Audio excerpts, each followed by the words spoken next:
Your purpose in life. October 2016. Beloved one, let's talk about your purpose in this lifetime. It is not by accident that you have chosen this incarnation. It is not by accident that you find a lot of things in upheaval. It is not by accident that you have come to till the soil of ones who want to awaken but do not know how.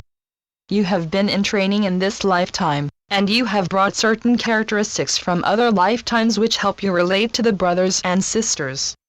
You have brought a certain knowing, maybe even at what you would call the unconscious or subconscious level of mind, that influences how you look at something, at least at first. Then you bring to bear what you have read, studied, heard in this lifetime, to see where you are going with the message that you came to share. Your purpose in this lifetime is to help, to aid, to augment the awakening, the awareness of divinity, first of all within yourself, but as you are doing that, it is contagious. It spreads to other ones. As it was 2,000 years ago, I had a message. I had a purpose. I came with a message that you are the Christ incarnate. You are love, and you are divine. And in truth, you have never been separate from your source, capital S. You come here as an extension of the source, of your divinity. Sometimes you know it. Sometimes you act on it. A lot of times you do not. A lot of times you are so focused on what is right in front of you that it is hard for you to see the larger picture. That is why I often tell you that it is a good idea to spend some quiet time in meditation and quiet time in nature. You do not have to do a formal type of meditation. That is good, if you want to do that, but you can just allow yourself to expand into the frequency of nature, expand into the frequency of the trees, of the plants, of the flowing water. Expand into that frequency and own it for yourself. Know that truly you are the one making it right at the moment that you see it. There could be someone standing next to you, and they would not see the river. Hard to believe, because you say it is quite obvious. It is right there. But it is a very individual thing that you see and interpret. Frequencies are all around you. Frequencies are different colors. Sometimes even with the human eyes, you can pick up certain frequencies and see the different colors, as in the rainbow. There you have frequency of energy coming forth, being obvious as different colors, and you see those different colors with the human eyes. All around you right now are frequencies. You could be hooked up to one of your technological machines that would show you your frequency. And if someone came to you and said that your most beloved pet had just been hit by an automobile, your frequency would change. Or if they came to you and said, you have the winning ticket in the lottery, and you are a multimillionaire, your frequency would change. You could feel the frequency change, and you could see it. It would be registered on one of your technological inventions. Every moment when you are quiet, every moment when you are caught up in energy and there is something really going on, your frequency changes. Others can feel this. That is why you are drawn to ones of like frequency, why you are drawn to ones who are happy, because their frequency is where you want to be. It feels good, it feels lighter. Ones who are sometimes into more heavy frequency, you love them, but you do not always want to be in that frequency. Even if you are not having it measured, you can feel it. 2,000 years ago I came with a message. I came to tell you that you are love, that you are light, that you are the extension of the divine source of energy, and that truly, even while you are activating a body, you can know your source. You can know the surge, let us put it that way, of energy, when you come to the place of knowing love of self, and I do not mean selfish love, but love of self, capital S, where you take hold of the truth of your being and go forward with it in a happy way. That is what I am charging you with now, take hold of the joy of being. When you look at your beloved pet and your heart opens, that is what I am talking about. When you are looking upon the innocence of the beloved pet, and sure, they have their certain traits that they use to get you to do things that they want you to do, but they are truly innocents walking on 4 feet or flying with the wings or swimming in the water, however they go. They are love incarnate, the same as you are. But oftentimes humankind is looking so outside to see various frequencies of what is going on that there needs to be a calling back of, okay, come and focus upon the divine self that you are. Know that truly you do not take one step unless you use the divine frequency that you are. You cannot live and move without being the divine person that you are, the divine example. So it behooves you to come up higher, to come up to that place where you truly know your worth. Many in your world at this time do not know their worth. They do not know the divinity from whence they have come. They do not know that they can be happy. They have been taught from the time that they have been very little that they should try harder, and they take the message from that they are not the best, not perfect, because obviously they are supposed to try harder to be the best. But already they are being the best that they know how. Even when they are throwing a temper tantrum, they are coming to a place of saying, I am not happy with self, and they are acting it out. But they want to be happy with self, and they want to have someone who can be the presence of calm, the presence of divine being with them to show them the way. I have been called a way shower, and I am. But you also are a way shower, and you have come into this lifetime charged with a job to do, to be a way shower, to show how you can live the human life and be happy in it, how you can be the human life and be excited about it, how you can live the human life and love each and every one you come in contact with, even if they seem at first not too lovable. But you can love them. And by loving them, you love yourself, because there is no separation. When the eyes of a human fall upon another human, it is an opportunity to abide in love, to be in the place of exalted being, out of the world voice for a moment or so, long enough to rise up in the frequency that you are. That is what you really want to be. That is what you really want to do. You want to be in the space of exalted love, the place that knows, hey, I am okay, and you are. I am the emissary of love. I am helping others recognize what good there is in life. Because, as I have said, many do not recognize that there is good in human life. They see only the faults and the failings, and they often turn that back on themselves, and then they are not happy and no one around them is happy. But you can look through to the center of their being. You can help them with words, with a smile, with encouragement to know that truly there is something good about an incarnation. And there is. There is much that is good about an incarnation. You have signed up because this is a very important time. It is a choice time for humankind. It is a choice time where many will be making choice as to whether they go forward or they go backward. The stakes are that high. If they do not make choice to go forward, they will slip backwards. You have said before the incarnation, send me. I will go. I will be the voice calling in the wilderness. I will be the voice that speaks of love. I have come through my tests and trials to the place where I know that there is choice, and I make choice to live in the light. You have come through lifetimes of darkness. You have come through times even in this lifetime when there has been darkness as you perceived it. But you have come through to this time right now where you are claiming your purpose, where you are being consciously aware of your purpose, and where you are living from the place of love, the place of light. You have chosen already to make choice in this time, as example for other ones. Whenever something comes to your awareness, pause for a moment. Do not rush, but take a deep breath and ask, what is truly going on here? Someone is being unhappy. Someone is acting out from a place of unwholeness, a place where there is sorrow and judgment. In that moment, hold them in light. In that moment, stop, breathe, hold them in light. They will wonder what you are doing, and you will smile. And you will say, I know how worthy you are. I know that you have value. You have value to me because you are my friend. You have value to me because we walk together. You will find words to say to them, because you will know their value. You have all had training in this lifetime to bring you to this point that is going to be and is most necessary for the light. I cannot emphasize that enough. This is, in your next 6 months, the most wondrous choice point of choice, for you and for the brothers and sisters. It is no small thing. And you have said, I am ready. Even before the incarnation, you said, I am ready. Send me. I will go. You see, before an incarnation, you meet with what you would see to be masters.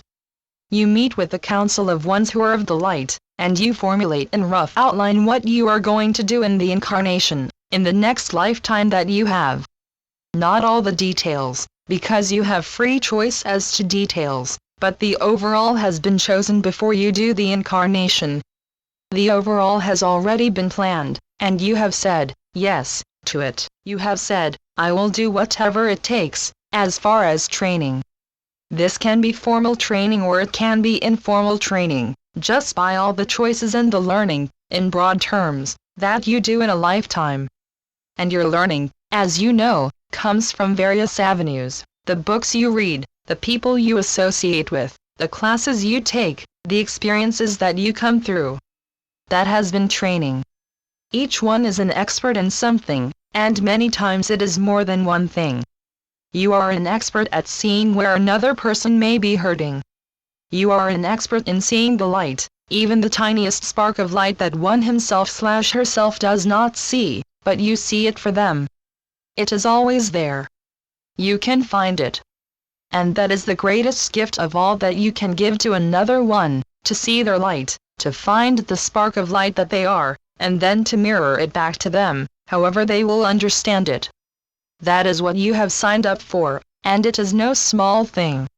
You have felt this already, because you have been through some of the upheavals and the knocks that you have taken from the world, and it is no small thing. You have said, I am strong enough. I will go to hell and back, and you have in your lifetime. You have known moments of hell, and to heaven. I will know how it feels to be in the depths of hell and to wonder, is there any reason to keep on? And then at a certain small point within you, there has come the still small voice which has said, there is reason. You are the light. And you have started the upward climb at that point. You have come through wondrous training, and not only formal training, but the training of the world that says there is a language that the brothers and sisters understand, and it is the language of support, of friendship. Sometimes they may be a very hard acorn to crack, but you do not give up on them. You see their light. You see what can be, and you keep believing in them. You keep knowing that they are of that divine spark of light, and you encourage the light as often as you can. You encourage it by being the light yourself, which draws out the light of other ones and allows them to see that perhaps for one more day, one more hour, they can keep on keeping on. Because many of the brothers and sisters, as you have seen, especially in this time, which is a choice point time, are wondering, is there anything worth living for? You come along and look them in the eye, and underneath you say, I believe in you. You may even say it in words, I believe in you. That, my dear one, my beloved one, turns everything around, when you say to another person, I believe in you. I know who you are. I know what you're made of. They may want to toss it off, because they have not heard it before. They do not know it. But you keep on being friends, and they may try very, very hard to push you away. Because, you see, if they acknowledge that they are the light, then they have to begin acting like the light, and they have to, from time to time, put a smile on the face. And maybe that has not been in their training. Maybe it feels very strange to them.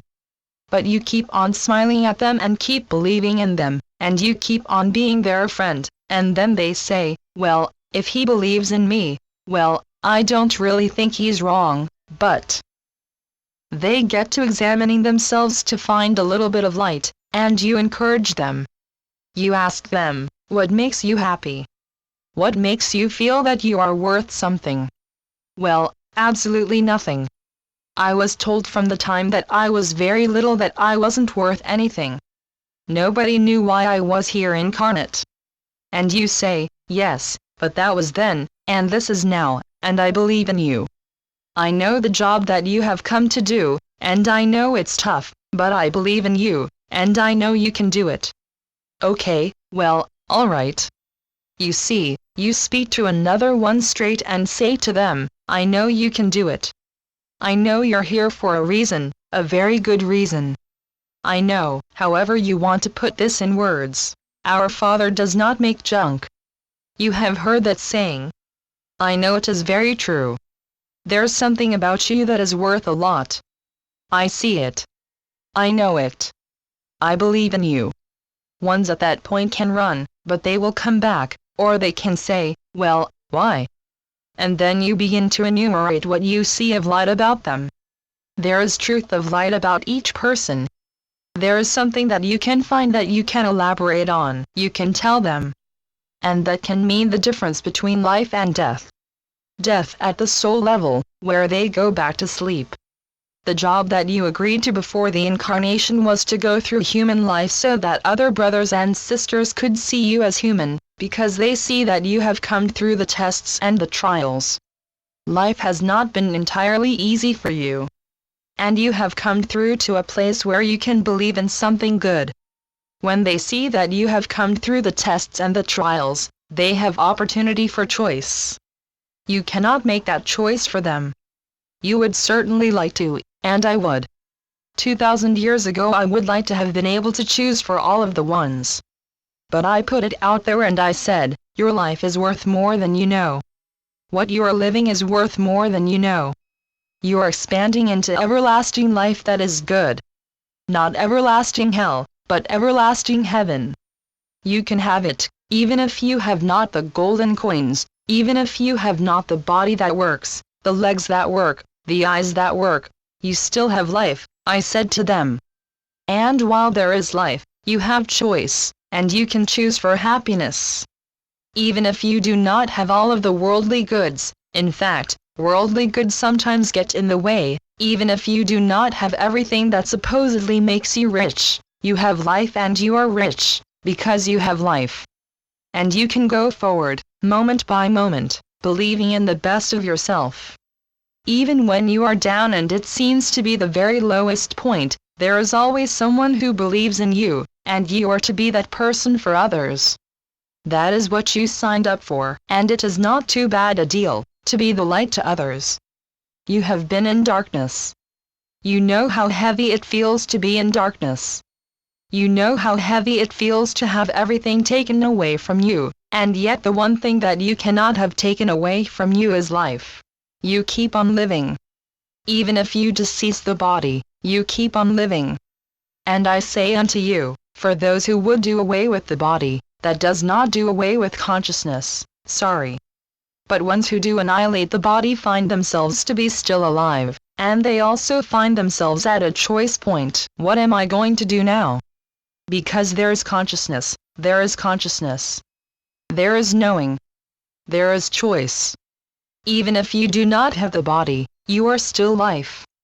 You are you, going to choose over and over, until finally you choose for life and you say, okay, I've had enough of being at the bottom of everything. I've had enough of that. And you begin to look up. All of you have been at that place, either in this lifetime or another, where you have been at the bottom level, could not sink any farther, and then you have made choice to come up, to look up. And oftentimes there has been someone right there beside you to help you. Because, you see, there is no separation, and when you call out for help, there has to be an answer. And you, quite often, can be the answer to another one's prayer, to another one's desperate prayer. That is what you have come for. I want you to hear that deeply. I want you to hear, because you have wondered. You have wondered, why am I here? I'm doing all the right things, but it doesn't seem quite enough. And that is because every day brings you opportunity to be who you are, to share the light. Every day of every incarnation and every day past an incarnation, there is opportunity for choice. There is opportunity for light. There is opportunity for the expanded heart, the one heart that lives in love and knows only love. When you get to that place, there is ecstasy. When you get to that place, and you can touch that while you are incarnate, you can touch that place of ecstasy where you know, my God, I am more than I ever thought myself to be. My God. And I use those words advisedly, because truly that is your God self answering you. Do you feel the energy? That is what this message is all about feeling the energy, the God energy that runs through you, and to come truly alive in it, to know that truly, I am made of God's stuff. I am made to give the smile, the light to other ones. That is what I signed up for. I wondered why I was here. I kept asking, why am I here? Why am I still here? Well, because your job is not finished yet. Because there are ones who need to see the light, ones who need to see the love, ones who come to you and ask, what is life all about? Why am I still here? What should I be doing?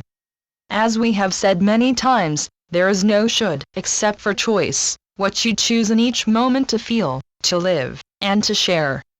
Choose wisely, because if you do not, you will have another time of choosing.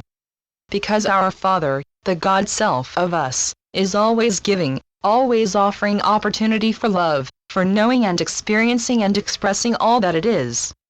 And when you get to the place of expressing all that it is, you will have done your job. But once you have done your job, I will share with you, you do not stop. You come back to do it again and again, because it feels so good, because it is your own awakening, it is your own choice to choose for love, to choose for life, and to choose for happiness, the exalted happiness of knowing that I am light. Hey, well, that feels good. Yes, I like bouncing around as the light. That feels good. I want to share it.